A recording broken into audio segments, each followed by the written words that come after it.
Northern governors in the region disagree on collection of VAT and 2023 presidency.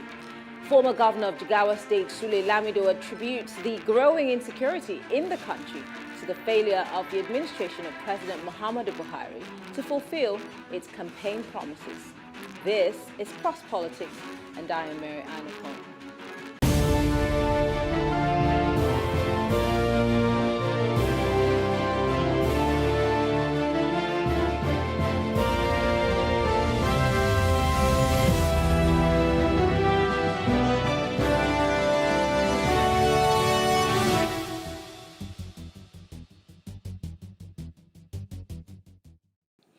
Governors of the southern and northern regions are not in agreement on the issues of the 2023 presidency.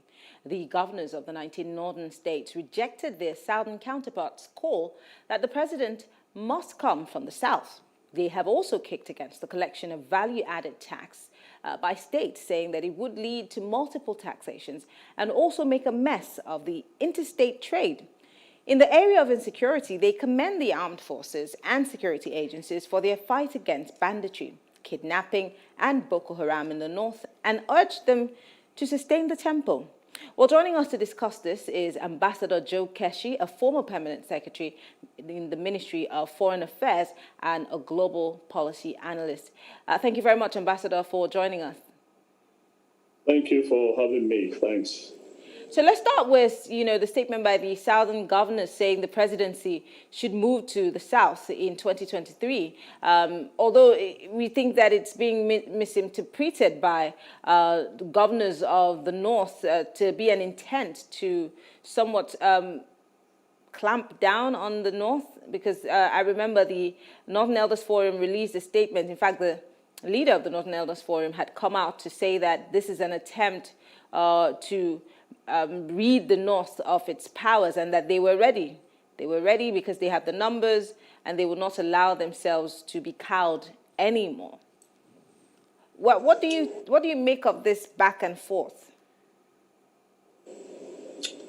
Number one, I think you are being generous when you say that they were misunderstood, or they didn't get the import of what they were saying. No.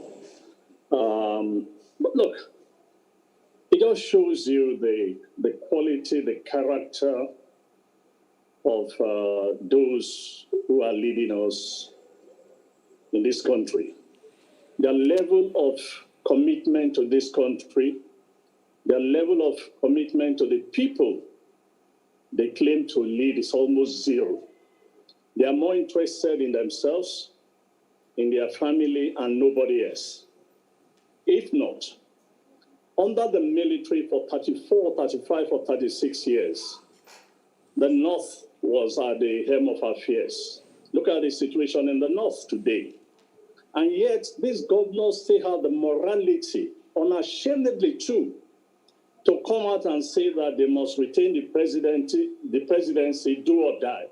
Those tell you that these people are not interested in the people they claim to be leading. All they are interested in is power and what power brings to them. If not, we shouldn't be debating about where the presidency goes and where the president does not go. In the name of fairness, justice, and equity. If one side has ruled and the other side, is claiming that it needs to take a shot at the presidency, why can't we agree? Instead of people just... And I think the most tragic thing was that some respected traditional rulers joined, this gang to begin to make such statements. The issue is power for whom and for what. They've been asking, they had power for 34, 35, or 36 years under the military. They've had power, in the last 6 years. Look at the state of the North. And of course, they will reply, look at the state of other places. But the truth of the matter is that the South is doing relatively better than anywhere else, So if they want to remain, and then look, the arrogance of it all is that they can rule and do whatever they like. This is unacceptable to most Nigerians. How do you mean? How do you mean they can rule and do whatever they like? I understand when That's you say they've ruled for a while, but what do you mean by they'll do whatever they like? Read the statement that has been coming out, like even from Baba Ahmed and company. Just read that they're all speaking the same thing. We shouldn't be quarreling over who rules. There's been an agreement since 1999, which was why President Buhari had no problem handing over to a Northerner. Let me move on to the issue of open grazing. Now, that was the genesis of all of this. Let's not forget. The Southern governors had taken a stand as to a ban on open grazing up until a few months ago, where the Imo State governor backtracked and decided that he was not going to put out an outright ban on open grazing. But this was the genesis of the problems between the Northern and the Southern governors, which is also something that ties to the insecurity that we're facing across the country. It used to be in the Northwest, but it's trickled down to the South. And this had pushed the hands of the governors to decide to, ban outrightly open grazing. Now, they're talking about open grazing. In fact, the governors had urged the federal government to expedite action on National Livestock Transformation Program, which is the NLTP, as a springboard of transitioning from the open grazing system as widely practiced in the North. Now, Nigerians also, even pundits, have kicked against the idea of the federal government getting involved in this NLTP project. They're wondering why there is so much attention to it as opposed to any other business that is run in the country. But this is the basis of insecurity in the country. So why shouldn't the federal government get involved? And why are the Southern governors and, of course, the people in the state questioning the federal government's move on this NLTP? Because this is a federation, pure and simple. Look, I don't know, with all due respect, I don't know how old you are, but if you, as old as I am and since the last couple of years, if anything happens in Lagos, right from Bola Tinubu, what's his name, Fashola, the other gentleman, and the current governor.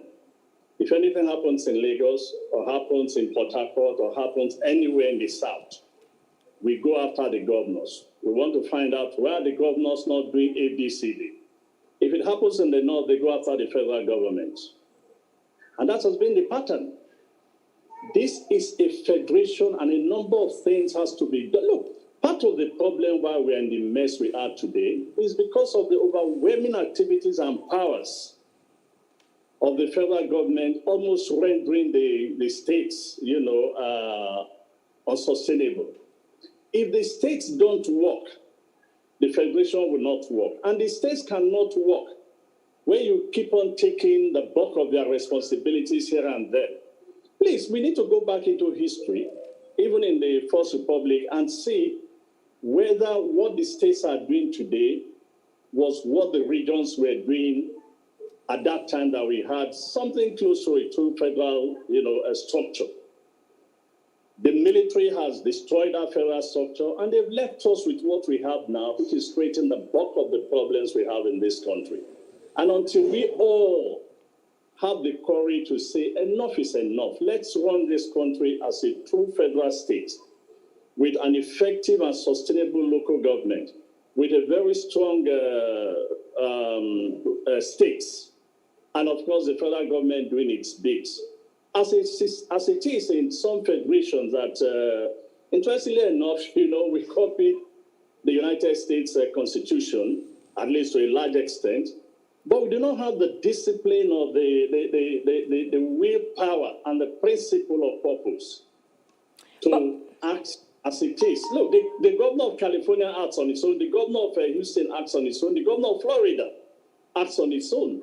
So in this country, no, the federal government wants to be involved in almost everything, which is why some federal agencies are even making policies involving states. But you see, this is a song that is being sang every election cycle. We need to go back to how, we need to change the constitution. We need to tweak this and that. We only pay lip service to these things. if we want to run a federation, then we cannot run it by lip service or just agitating. We need to take it down to the level of the legislature so that we can amend the constitution if need be. But that's not happening. And all of the amendments that we've seen happen so far are not in that regard. We also hear about restructuring thrown around when it's almost close to elections, and we all jump on it and talk about restructuring, but we never get down to the nitty-gritty. Are we not part of the problem? Are we not the ones who are aiding and abetting these politicians in, the name callings or the throwing around of words instead of really getting them to do something that can change the situation of things so that we can have these federating states and units work as they should be constitutionally? There is a large disconnect between Nigerians and politicians. And so when it's election time, Nigerians think that this is a payback time. This is a time for us to get whatever we can get from them. At the end of the day, they can go ahead and do whatever, they want to get. Look, history has taught us nowhere in the world has anybody or government given somebody anything free. You have to fight for it. You have to mobilize people. You have to sacrifice. You have to demand for it. You have to be on the street protesting. Look at everywhere people have won political battles. It is not by what we are doing in this country, paying lip service, as you rightly pointed out. People struggled, people sacrificed, and some paid the price so that the society could, move forward. But in this country, politicians just play up to the gallery. And as I said before, they're only interested in themselves and what they can get and what they can, But in terms of leading the people, perhaps what you should ask yourself is, the last time I think that we had politicians with the ability to mobilize people seriously and people took them, seriously was probably also in the First Republic, where you have respected politicians who stood on principles. But today, after election, let any politician be going on the street, people don't even mind. Governors pass here and there, people don't even care. It's because of that disconnect. So the point I'm saying is, if we want a true federal state, we should be prepared to fight for it. If we have to demonstrate every day, nobody gives power to anybody. Nobody honestly says to you, okay, you want this, let's do it. You must fight for it. And that's what we are not ready to do in this country. And it's because of the absence of leadership. Even in countries where you have dictatorial governments, we see protests. But in Nigeria lately, protesting against government is either going to meet with bullets or the full power or the full strength of the police and mobile police officers, or even the army. But again, that's what I said, that everywhere people have fought for something, people have died for it. And it's part of that sacrifice that this is what people must. There's no way you can get some of these things without bloodshed. So you're saying that people who want to protest should have at the back of their minds that they might get killed. Is that what you're saying? If you believe in what you want to do, you believe in the cause of justice, fairness, and equity, you must fight for it. Leaders who want to lead must enjoy the confidence of the people, and the people will follow them. But in a situation where it is so fluid, all they do is politicians at election time give money, and people are happy to get money because after that, you don't see them again for 4 years. So we are where we are. Now, all the conversations that we've had this evening obviously boils down to the same issue of restructuring. For example, the VAT issue. River State and Lagos State seem to be in agreement in the first instance, which has made other states begin to rethink and look within. But let's look at what the governors of the North have said. They're saying that this is illegal and it is unconstitutional. They're saying that this might lead to multiple taxation, which is also against the law. Look, for me, the VAT issue, the economists and everybody familiar with taxation. There's been a lot of debate in the last couple of weeks since there is the court decision in Port Harcourt. But look, for me, here is the problem. We are having all these problems of VAT or no VAT. We are having this problem of currency losing its value or not losing its value for one simple reason. We are not a productive entity. If all the states are productive, if the states are focusing on economic development, and they have the ability or the capacity to mobilize resources from their respective states and not depend all the time on the federal government. If we are producing enough in this country and we are selling so many things, not only oil, I don't think we'll be having these debates on VAT and currency devaluation and the rest of it. But I always wonder when we say if the states would be productive, if the states could be productive. I'll take, for example, my state, Cross River State, has so many natural resources that are barely tapped. I'm talking about some that are laying there and people have no idea that it's there. And we say if they can be productive. What is the essence of having a government if the government is not there to aid development? And again, we have scientists, we have businessmen and women from every part of this country. What are those people doing in the States? I mean, on advisory levels in terms of coming up with these ideas on how to make the states viable.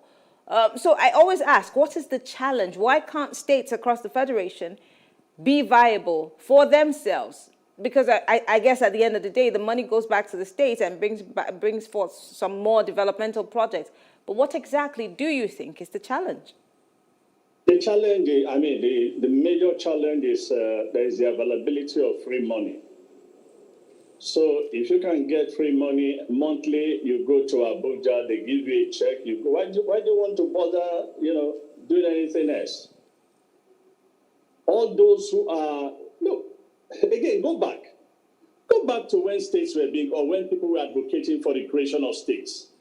In some occasions, I have said, let us look back into history and look at those who advocated for the creation of states and look for some of them and make them governor, because every one of them argued that the states they were demanding for would be viable and sustainable. But they were lying to the people. They knew that those states will not be sustainable if they don't work. And by the way, every state in this country, with no exception, have the resources, natural and mineral resources, to sustain itself and contribute to the national purse. It is because we have not demanded that every state must contribute to the national purse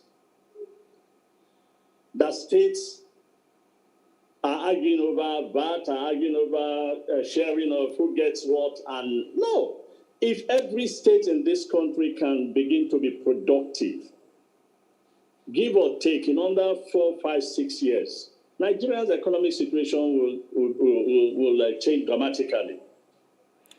But this conversation about the VAT, wouldn't it actually get to the point where that might become the order of the day, where everyone is asked to fend for themselves and at the end of the day, all contribute to the federal purse? Would this conversation not be going in that direction? Or is it purely political? We did that in the 1960s and heavens didn't fall. We did that in the 1960s and the heavens didn't fall, post-independence. And so, the states contributed money to the federal purse. And the heavens didn't fall. And if we do that again, heavens will not fall. Now, how do we get our legislators? Let's get to because the governors can do so much. They need the states' assemblies to get certain laws passed. But when it comes to the national interest of the country, we're looking at our national legislators and the positions that they would take. Now, you also talked about the power at the center and, why certain people would not want to look within themselves, like the states, to develop. But for our legislators, we're looking at laws that would, one way or the other, make government offices a bit less attractive, to help take away more power from the federal government, which is the center. But do we see this happening anytime soon? Because I always say, I have a way of putting it. I always say, is it possible to cut off your nose to spite your face because you want to do good? You know, I think it was on Sunday here in my house in Lagos. I had some friends and we were watching CNN and they were reporting on the current debates about the President Joe Biden's agenda. And someone remarked and said to me, Bros, can you imagine us engaging in the kind of debate that is going on right now in the United States and Congress? And somebody just said, it's over a lifetime. And that's a serious indictment on members of the House and what they have turned the House into. On a number of issues, there are no serious debates. In fact, when you listen to some of the conversations, it reminded me of what Peter Naharu said, at some point, I can't remember when now, when he was making a comparison between the First Republic, Parliament and subsequent Parliament. It's like, they're far apart. There were debates. There were serious debate from both sides because of the quality and the character and the strength of the gentlemen and women that were in the House then, as compared to what we have now. We have some good legislators, by the way, but it's debatable whether, in terms of, debate contributing seriously to national issues and taking the kind of decisions that will move this country forward. Whether we can rely on the National Assembly. But we voted them in. That's what we have, and that's what we live with. Going forward, 2023 is around the corner, and everybody, we see the shaking in the different political parties and the crisscrossing. We're seeing the verbal attacks here and there. Of course, all of this is leading up to 2023. But by the time this year is over, the campaigns begin in full swing. There have been people who have been asking that Nigerians not only just come out to vote or get registered to get their PVCs, but also join partisan politics. But is it not a tad bit late in the day for that to happen? I'm just asking. Again, as we get ready for 2023, do we see anything changing, come 2023 with what, is happening within the country, with how the people are also reacting to it? What does the future hold for us? Well, in terms of politics, it's very bleak. Very, very. Because of the absence of serious-minded leaders, because of the absence of change agents, because of lack of charismatic leaders with a sense of purpose. Look, I don't know if you have ever watched some of our campaigns. They are not serious campaigns. They are just a big, carnival, and everybody goes and says whatever they want to say, and then hope that the people would vote for them, or they do what fella we call magic, government magic, and everybody is elected. We have seen. I won't go into who did this, but a couple of years ago, there was a huge campaign rally, and one of the prominent leaders was asked to come and speak, and he came out and said, shouted out to the people, and after that he said, hey, we will win today, not today. And that was the end of the campaign. And of course they won. So you can see that if you have, I'm sure you've watched a couple of elections. The German election has just ended. It just ended yesterday. Before the German election, I'm trying to remember the one before the German election where there was serious campaign and everybody was unsure who was going to win. But people were voting on the issues. They were voting on what they wanted the politicians to do and what look, the gentleman who lost, the outgoing chancellor's, Angela Merkel's party. Yes. Why did he lose? Because at an event commemorating the death of some people, they saw him like cracking a joke or not showing any seriousness. And the people said, this is not the kind of guy we want to replace this lady. Can that happen in this country? But does that not also show how we are as a people? Is our government not a reflection of us, the people? Because we can't really just point fingers at our leaders and say we do not have good leaders. Do we have good followers? And these leaders, do they drop from the sky? I've always argued about these good leaders and good followers. You know, sometimes people want to turn the argument and blame the followers. No, the leaders set the direction. The leader sets the pace. You understand? Not the people. The people only react to what the leaders are doing. Again, go through history. You will see that it is when the leaders decide that we are going to do ABC and then go out and convince the people, then they really believe in that leadership. Okay. Not where nobody is offering you anything serious or how you are going to do it. You know, it's only in this country that people don't campaign seriously as to what exactly they are going to do. They just give you the headlines. We will fight corruption. We will kill Boko Haram. We will do ABC. And election is over. And many years after the election, first 2, 3, 4 elections, we are still where we are. The problems are still with us. None has been solved. So it's not the fault of the lead. And that's why I said there's a disconnect.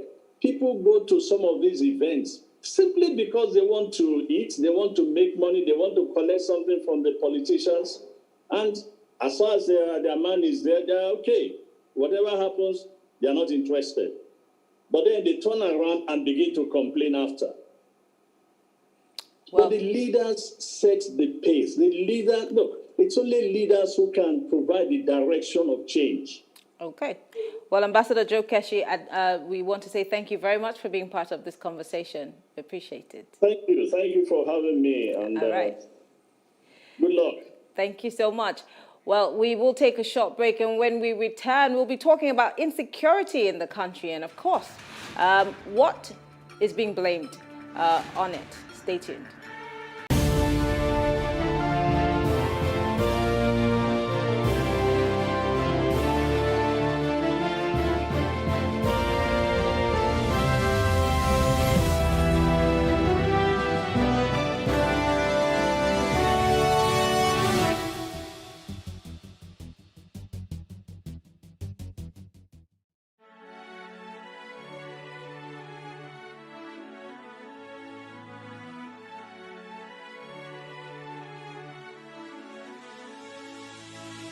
It is engagement we need to have. Those who suffer miscarriages are never taken into account. Members of the National Assembly are also influence peddlers. You are sitting on Nigerians' money. From the barbing, I pay my rent. On the barbing, I send my children to school. A consultative engagement. No any tangible notification before they ban us. It's one thing for people to be at your back and the heat of the moment, and another thing for them to still be with you when push comes to shove. I will do everything to take Lagos out of the national grid.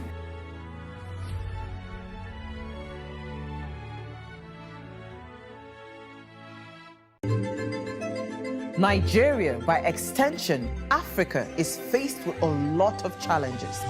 The growing youth population with little engagement, that is a ticking time bomb. We are a blessed people with diverse culture and highly cerebral minds who have a lot to say. And yes, we are talking. It is important we drive the right conversation that informs, inspires, influences thoughts and action. If we say there's beauty in our diversity, then let us embrace our diverse culture. We must continue to courageously be the voice of transformation as we are the hope for the future. Yesterday's conversations shape today. What are you saying to shape your tomorrow? We know you have a lot to say, and we are here to hear you.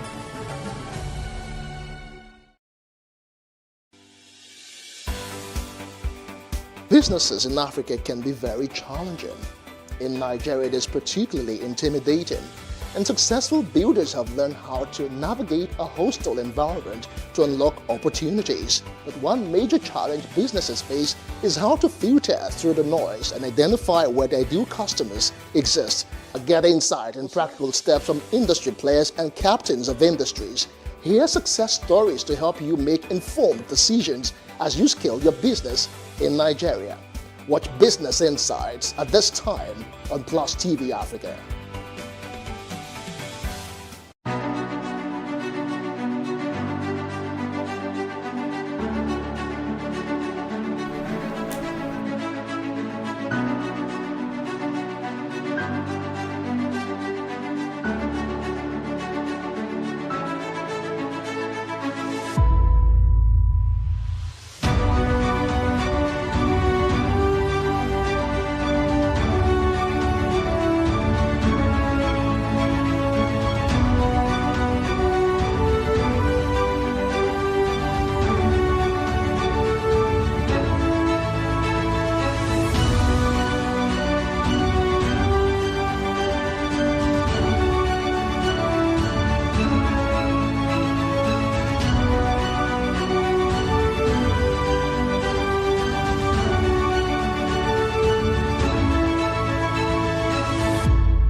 For me, I wanted to change that culture. I didn't believe that until you see a white man or you see a foreigner in the kitchen before you can believe that, you know, good food is going to come out of that kitchen.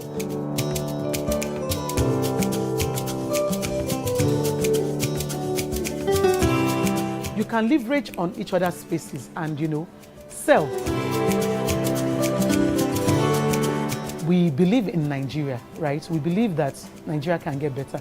We, the youth, are the ones that can make it better. And my products are proudly made in Nigeria.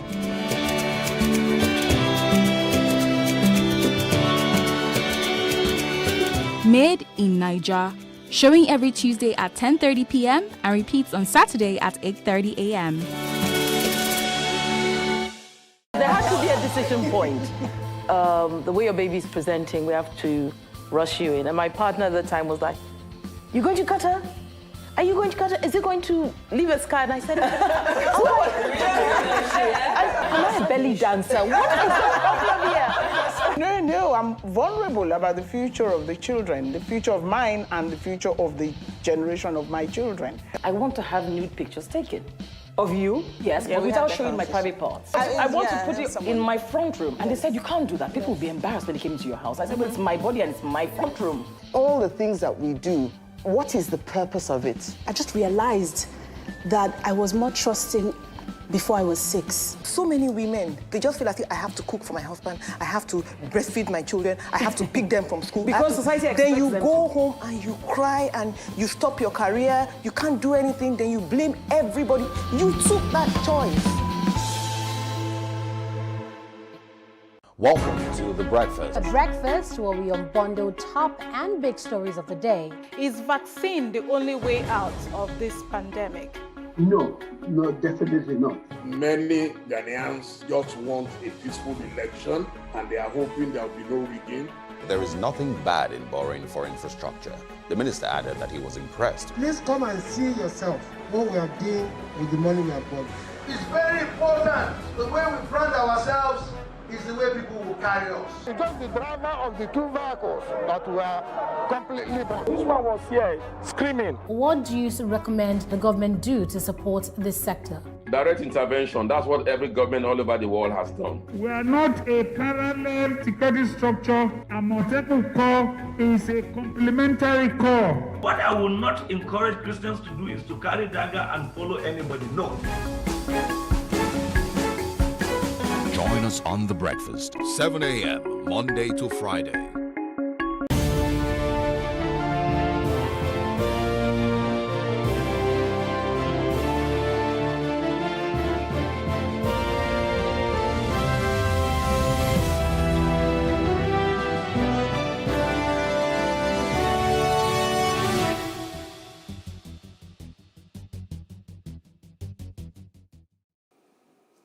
A former governor of Jigawa State, Sule Lamido, has blamed the growing insecurity, especially in the northern part of Nigeria, on the failure of the regime led by President Muhammadu Buhari to fulfill their campaign promises.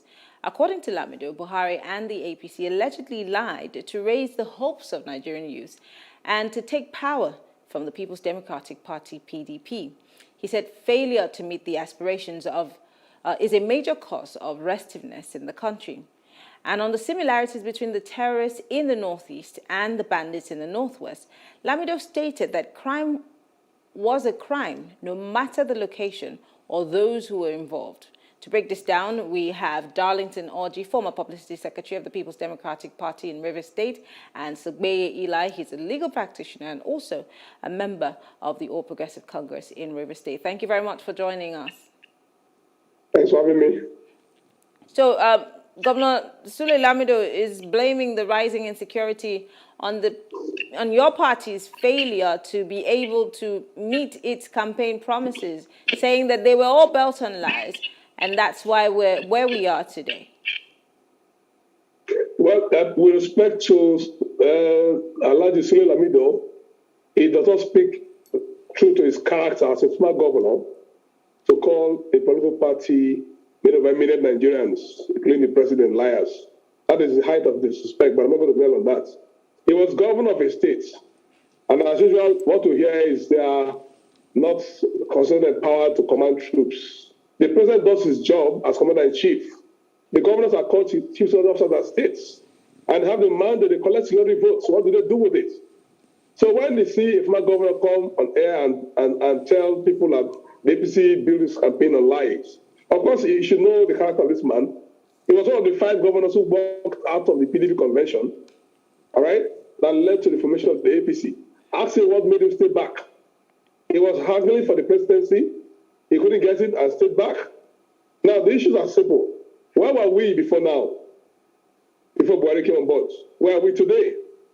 Yes, you can say security have been found out from the northeast to the northwest, but the kind of bombings you had up to Abuja, where even the United Nations building was attacked in Abuja, they have it now. That's how it's known. The PDP government, when was the United Nations building bombed every other day? Were people being kidnapped every single day in every part of the northern axis of the country? Nobody has a timetable of security infractions. Well, we report. We have the numbers, and you're the one who started off by trying to, make a comparison of sorts. So let's do it. Let's do it. We have the right to count the incidents. It's statistics. We're counting incidents, and we're saying that nobody has a timetable for security breaches. Nobody has. But the bottom line is, I say, where were we before? Where are we today? How many bombs have gone off in this country? Are we saying that those bombs were going off, they were lies? That people are not being killed? That the bombing did not happen? So which one is a lie? These are facts that were before us.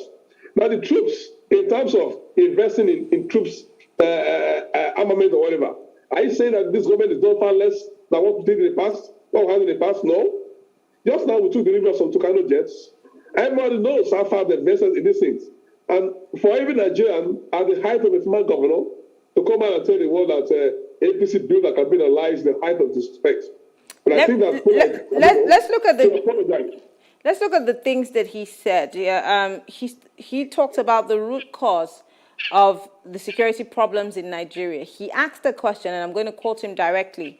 Why are our own children who are under 25, taking arms against its own kith and kin, going to villages to harass them, to take over their livestock, burn their houses, and even rape their women? And he asked a question, what is the problem? He said, this cannot be moral decadence alone. And he asked what has gone wrong. So this is the root of the problems. Let's ask, why are our young people doing this? If they were fully employed, if they were given a hope and a future, would this be happening? Yeah, and taking a link from the question we should ask is, what did Sule Lamido do as governor of Jigawa in 8 years? Is it saying that those youths, 25-year-olds now, who are harassing us, some that are not from Jigawa State, how many of them did they send to school? How many did they employ? We're kind of blamed today for everything that happened today. What happened yesterday? Today is built on the foundation of yesterday. What did he do in his time as governor to employ those people or to send them to school? Two, people like Sule Lamido and Sheikh. I think that we've lost a little bit of connection with you, Sewe, but I'm going to ask another question.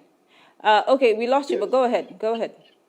Yeah, I'm saying that security agencies should invite characters like Sule Lamido, characters like Sheikh Gumi, that cleric in Kaduna. They say they know so much about what's happening in the security in the north. Just this week that passed, we had the situation where a military commander in Zamfara State had to devise a missile trap. Soldiers within their ranks who are giving information to insurgents. All right? Who had the information, were still tracking it. So for those people who know so much, I think I should blame the intelligence agency. They should go after these men and track them and we'll get to the root of this matter. Okay, interesting. So that it's not just, I'm going to play the devil's advocate until we have our second guest join us. Since you're pointing to Governor Lamido as to what he's done for his state, let's look at the states that have the most kidnappings, the most insurgents, the most of all of the banditry. Let's look at Kaduna, which is somewhat of a playing field, or has become a playing field for these bandits, where every single day there's one hit or the other. He's an APC, and let's not forget the operating word here was the APC's campaign lies. So obviously, every state that has an APC governor, including the federal government, falls in this category. Governor El-Rufai is of the APC. And let's look at other states like Benue. Let's look at other states like Zamfara. Let's look at all of those states. Those states have more kidnappings. I'm sure the percentage of kidnappings and banditry in those states are less than that of Jigawa. But we're not giving the governor of Jigawa a pass because, of course, if he's pointing fingers at other governors, then he also has a role to play. So if you're saying that the governor of Jigawa State did not do anything for the youths in his state, and that's why there's insecurity also, or maybe some people from his state are engaging in insecurity, does that also mean that the governors of all these other states where the APC is in charge, especially for Kaduna State, has not done anything? You're wrong. You're wrong. No. I just asked a question. I did not say this is the fact. I was asking a question tying to something that you said. Recently, the Kaduna State government launched a program for people to come and invest in Kaduna State. And a few days later, people were kidnapped and a person was killed on Sunday. So if you're making that assertion to Jigawa State governor, does that same assertion go for the governors of APC in the states where these banditry and kidnapping or insurgents is growing? I don't want us to limit this argument to making some states blue states, some states red states like in America. We don't have APC police, we don't have PDP police. I'm simply saying that governors. But you made it about the governor because he made a statement. Why can't we look at the root causes of the problem instead of pointing fingers? No, he's a former governor. And I said, yesterday when he was governor, what did he do? Take from his statement to bring down the level of unemployment and lack of education in this part of the country, in Jigawa State. Well, I said, the today we have today is an offshoot of the yesterday that has gone when he was governor. As I made that reference, I was simply responding to his own statement. And I'm saying up to now that the president does his bit. Security is a whole chain.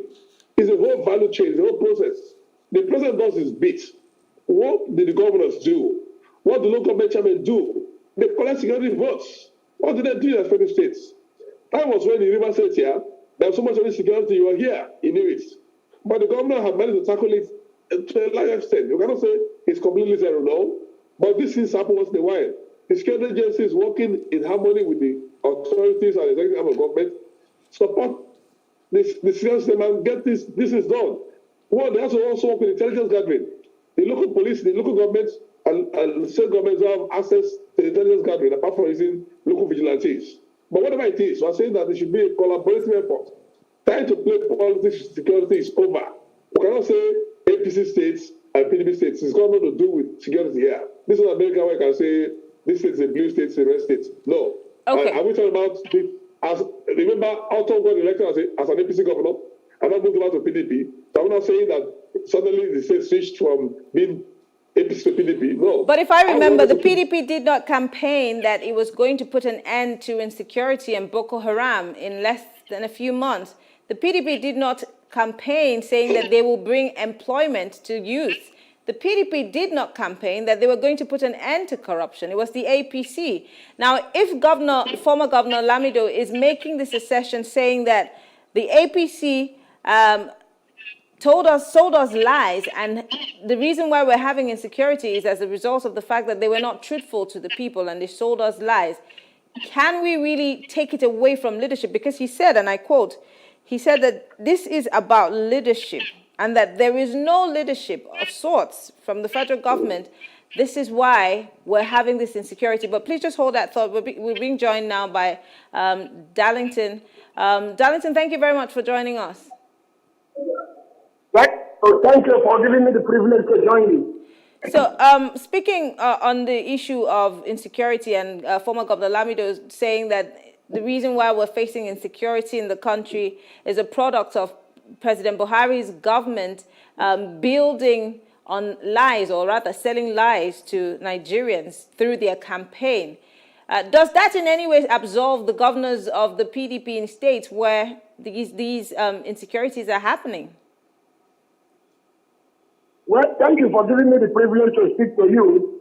For me, in as much as I accept that security is the thing of everybody, I also agree that when the president was taking an oath, he swore to an oath to protect the lives and properties of Nigerian people.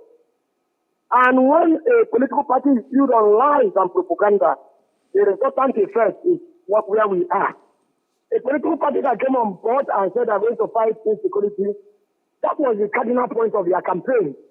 They talked about the fight against Boko Haram. Today, as far as we are concerned, Boko Haram has rampaged in Nigeria. Today, public schools in the north are being overtaken and overrun by insurgents. So what are we talking about? The truth of the matter is that Lamido is right. They say that the insecurity we are having is, upon the lies and propaganda that brought in the president of Nigeria today, President Muhammad Buhari. So for us, we cannot wait. 2023 is by the corner. We are going to live with it.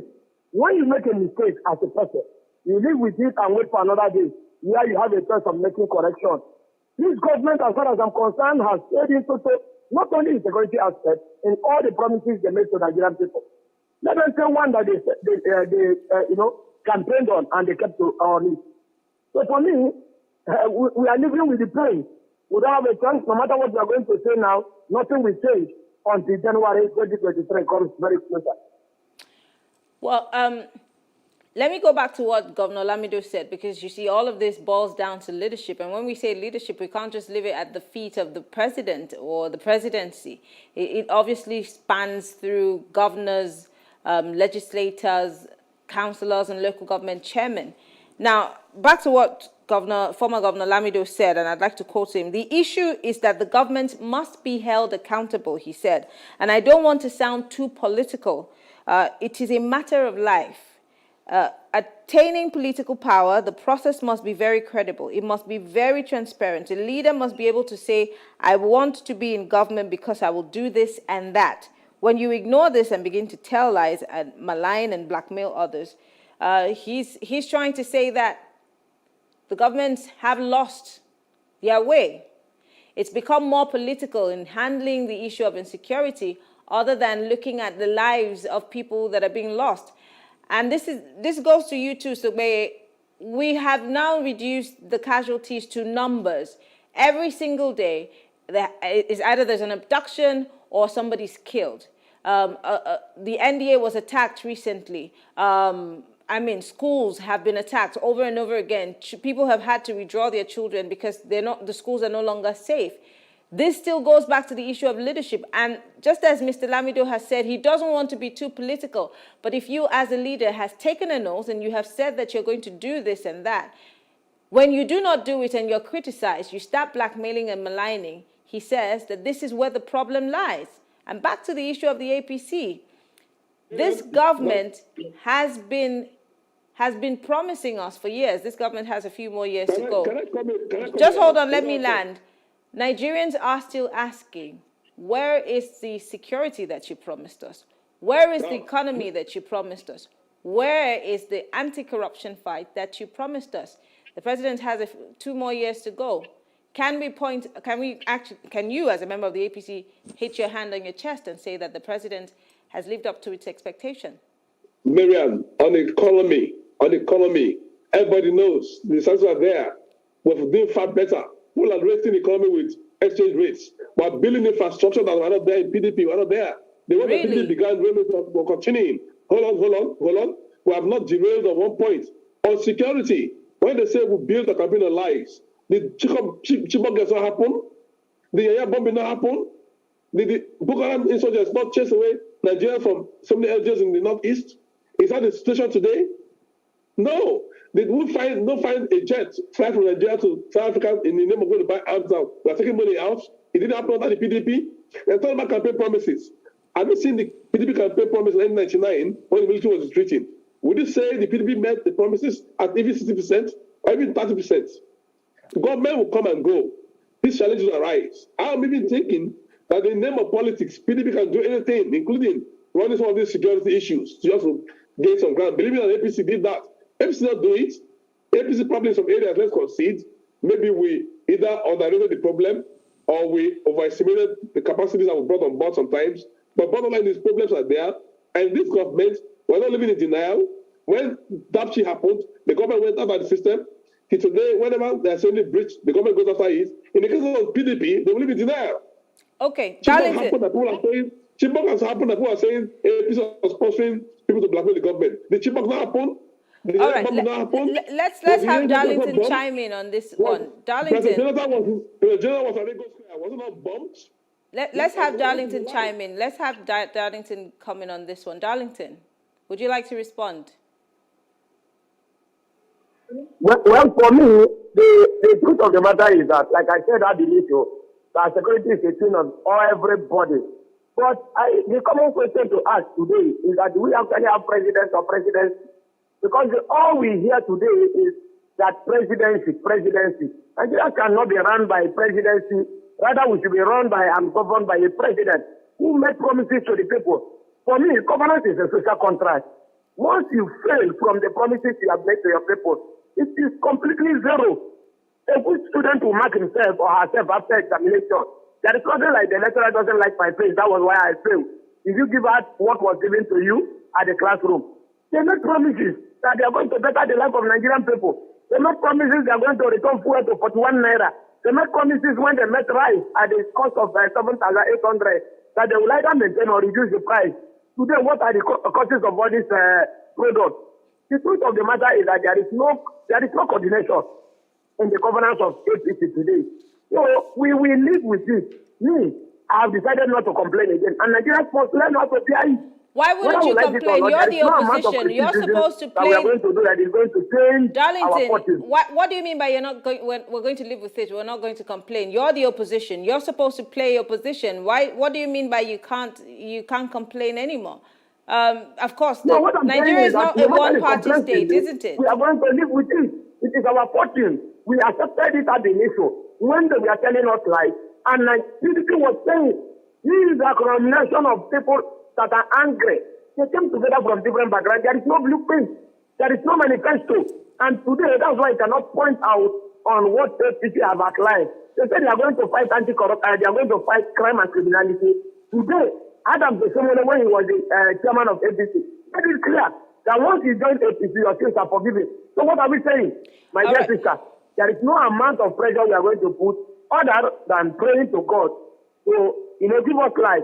So that by 2023, all of us will dust our PVC card and vote out this enemy of Nigeria, enemy of democracy, ones that do not believe in the tenets of the rule of law, those that chooses the law to obey and the ones not to obey. So for me, we will bear with it. It has come here and it's going to stay with us in 2023. But I really wonder what the voters. I really wonder what the voters would say at the appropriate time. Of course, you're the spokesperson for the PDP in River State, or former spokesperson. I'm wondering what the voters or the people who would want to vote for your party would say when you say this, that would have to leave with it and wait till 2023. So in the interim, we should just fold our hands and throw in the towel. I don't know. why would I want to vote for your party if this is the hope that you are offering me? Unfortunately, gentlemen, this is the time that we have. Darlington Orji is of the PDP, River State, and Suweye Eli is of the APC in River State. Thank you very much, gentlemen. Time is not on our side. Thank you for having me. All right. Well, we'll take a short break, and when we return, we will be saying our goodbyes. Stay with us.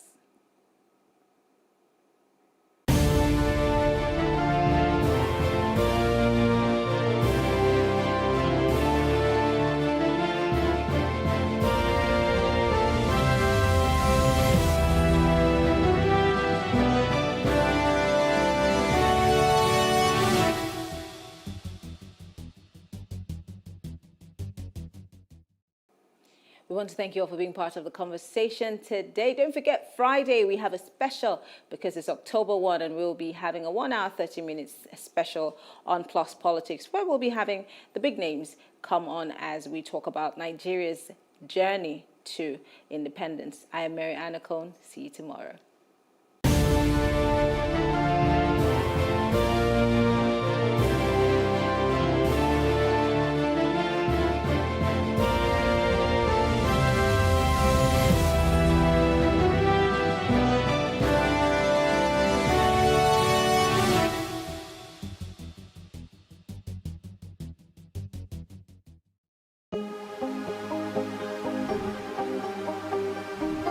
Is it for upcoming artists to blow in Nigeria?